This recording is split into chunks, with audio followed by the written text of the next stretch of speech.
분포하던 고비 사막의 끝자락.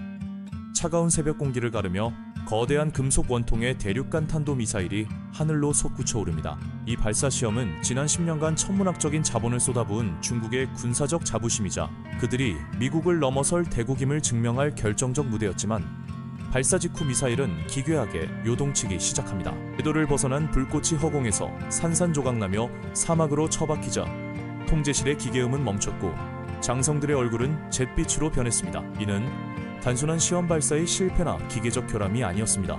웅장했던 중국몽과 시진핑 주석의 절대 권력에 회생 불가능한 균열이 생겼음을 알리는 이 파열음 이후 지금 베이징 인민대회당에는 숨막히는 정적만이 흐르고 있습니다. 하지만 그 고요함 아래에서는 지난 10년간 시진핑 주석이 직접 키워온 인민의 반군 수뇌부들이 비명조차 지르지 못한 채 어둠 속으로 사라지는 건국 이래 가장 잔혹한 숙청이 벌어지고 있습니다.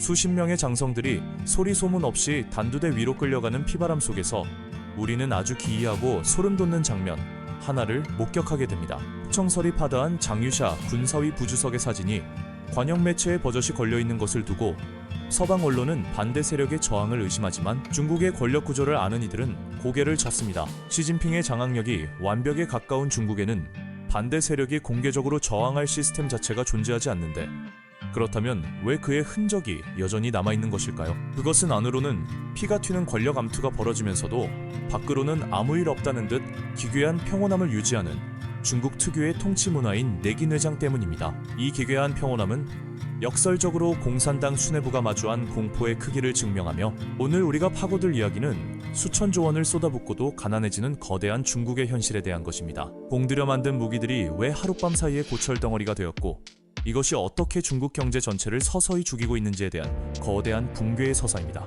위성과 핵잠수함 등 첨단 무기를 통해 대만을 장악하겠다는 목표를 위해 군대 내 핵심 요직마다 자신에게 충성하는 시자준들을 빼곡히 심어놓았습니다. 하지만 최근 베네수엘라와 이란 등지의 실전 상황에서 드러난 중국산 무기의 현실은 지옥과도 같았고 자랑하던 최첨단 대공 방어망은 속수무책으로 뚫려버렸습니다. 미국의 공격 자산 앞에서는 날아오는 표적조차 탐지하지 못한 채 복잡한 현대 전자전 속에서 중국산 무기들은 그저 껍데기만 화려한 비싼 고철에 불과하다는 사실을 전 세계가 목격했습니다.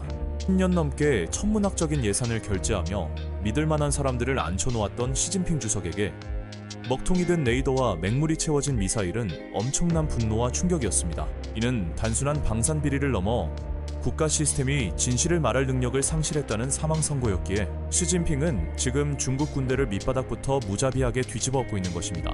거짓 보고를 일삼은 장성들을 향한 지도부의 걷잡을 수 없는 분노는 지난 2월 춘절기간 전군 화상 시찰이라는 매우 기이한 행보로 이어졌습니다. 최고 지도자의 군 시찰 화면에는 화려한 훈장을 단 장성들이 도열해 있어야 상식임에도 그날 시진핑 주석이 직접 소통하고 지시를 내린 대상은 장교들이 아니었습니다. 장성들을 철저히 배제하고 사병들과 직접 소통한 이 장면은 과거 마오쩌둥이 부르주아를 숙청하려 했던 홍위병 운동의 현대판 군대 버전이었습니다. 지금까지 군을 이끌어온 엘리트 지휘관들을 단 한 명도 믿지 못하겠다는 선언이자 말단 병사들을 직접 장악해 공포로 다스리겠다는 극단적인 통치술의 결과물입니다. 부패한 장군을 처형하고 사람만 바꾼다고 해서 하루아침에 미국의 압도적인 군사기술력을 기적처럼 따라잡을 수 있을까요? 현대의 첨단 무기는 수백만 개의 부품이 맞물리는 투명한 산업 생태계에서 탄생하며 실패가 죽음으로 이어지는 공포 정치 속에서는 절대 혁신이 일어날 수 없습니다. 더 비극적인 사실은 군대에 쏟아부은 그 막대한 자금이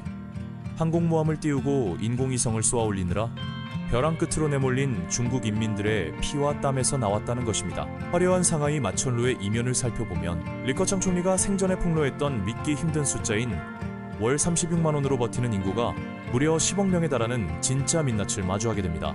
14억 인구 중 10억 명이 빈곤선 언저리에서 허덕이고 그중 6억 명은 한 달 18만 원조차 벌지 못하는 극빈층이라는 것이 뼈아픈 현실입니다. 미국을 위협하던 세계 2위 경제 대국이라는 간판 뒤에는 중화민족의 부흥이라는 국가적 영광을 위해 하루하루 처절하게 소모되어가는 13억 인민들의 눈물이 배어 있었습니다. 바닥난 예산으로 공무원과 교사들의 임금조차 체불하는 사태가 벌어지자 중국 전역에서는 억눌려왔던 인민들의 비명소리가 소리 없는 아우성으로 터져나오기 시작했습니다. 부동산 경기가 박살나며 멈춰버린 건설 현장에서 쫓겨난 노동자들이 거리로 나선 가운데 골목마다 1억대의 안면인식 CCTV가 24시간 일거수일투족을 감시하고 있습니다. 공안에 끌려갈 엄청난 처벌의 공포를 무릅쓰고 전국적인 시위가 일어난다는 것은 당장 내일 먹을 밥이 없다는 처절한 굶주림이 시스템의 통제를 완전히 넘어섰음을 의미합니다. 과거 덩샤오핑이 정치적 통제 속에서도 사유재산을 인정하며 열어젖혔던 풍요의 시대는 시진핑 체제가 들어서며 차갑게 박살나고 말았습니다. 사유재산의 인정은 인민들의 폭발적인 노동 의욕을 불러일으켰고 선진국의 거대한 자본과 공장이 밀려 들어오며 중국을 세계의 거대한 공장으로 만들어냈습니다. 특히 1998년 주택 민영화 조치 이후 자신의 집을 소유할 수 있게 된 인민들이 앞다투어 부동산을 사들이면서 중국 경제는 걷잡을 수 없이 거대하게 팽창했습니다. 빈 땅마다 아파트가 솟아오르며 부동산 개발업체들이 폭증했고 철강과 시멘트, 가전제품에 이르기까지 모든 산업 생태계가 부동산을 중심으로 숨가쁘게 돌아갔습니다. 수출로 달러를 벌어들이고 내부로는 아파트를 지어 부를 축적하는 GDP의 40%를 차지했던 이 어마어마한 쌍끌이 호황이 바로 우리가 기억하는 중국의 황금기였습니다. 하지만 권력을 쥔 시진핑 주석은 민간 기업들이 끝없이 비대해지는 이 통제, 불가능한 자본주의적 소비 구조를 도저히 용납할 수 없었습니다. 당의 통제를 벗어나 대중의 지지를 받는 거대 기업가들은 공산당의 절대 권력을 위협하는 치명적인 독약이자 본질적으로 타도해야 할 대상이라고 판단한 것입니다. 덩샤오핑이 쌓아올린 거대한 모래성을 직접 걷어차기 시작한 시진핑의 첫 번째 타깃은 부동산이었으며 3도 홍선이라는 강력한 대출 규제로 기업들의 돈줄을 무자비하게 끊어버렸습니다.